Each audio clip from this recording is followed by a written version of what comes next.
Magandang morning po sa inyo lahat. Ito po ang inyong lingkod, ang Usi Pinoy, a lifestyle vlog. Ako po ay isang Pilipino dito sa Australia, Usi Pilipino. Ito po ako sa Australia at ito po ang aking trabaho, being a carpenter, no?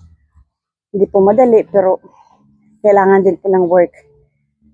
Kaya ganyan po dito sa Australia guys, pagka hindi lang po tayo aasa sa ano ng gobyerno kasi kakatranggot din naman.